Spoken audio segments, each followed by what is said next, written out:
Welcome to Tech Bytes and News, your daily roundup of articles featured in Hacker News. Today, we're diving deep into the exciting world of T1, a RISC-V Vector implementation from Chips Alliance. It's incredibly ambitious. I'm really keen to hear about this. From what I gather, it's inspired by the Cray X1, right? That's a legendary machine. Absolutely.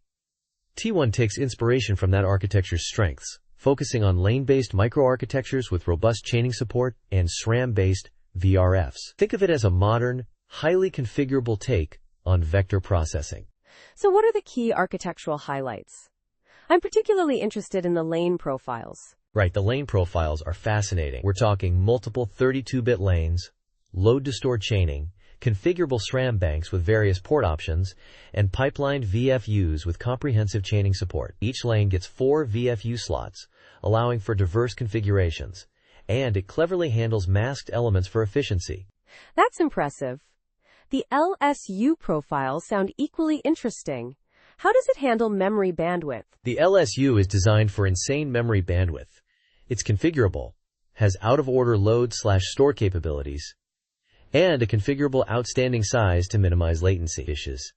It's fully chained to the VFU, creating a smooth data flow. But there are limitations, right? Nothing's perfect. You're right. The high bandwidth comes with some trade-offs. It requires FIFO ordering in the bus, and ideally, no MMU for those high bandwidth ports. Coherence support is also not currently implemented. These are design choices to prioritize performance in specific use cases. I see. So how does the design space exploration work? It sounds like there's a lot of flexibility. Exactly.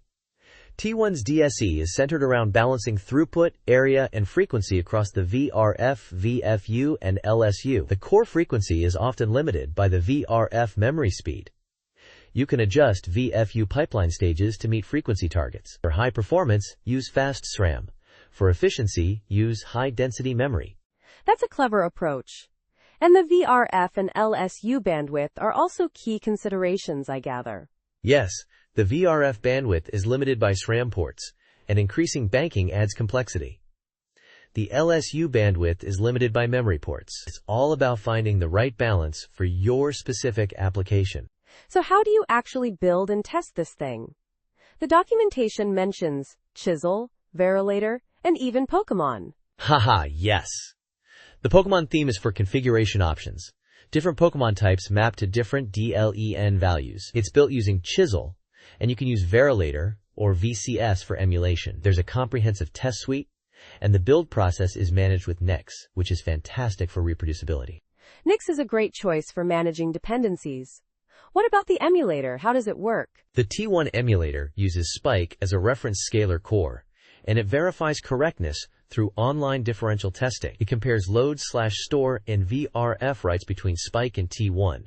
There are Docker images available for different configurations, making it easy to get started. That's a very thorough approach to verification.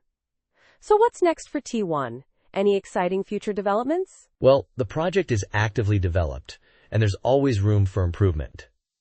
Addressing the current limitations, such as adding MMU support and coherence, would be significant steps. Expanding the test suite and exploring new optimization techniques are also on the roadmap.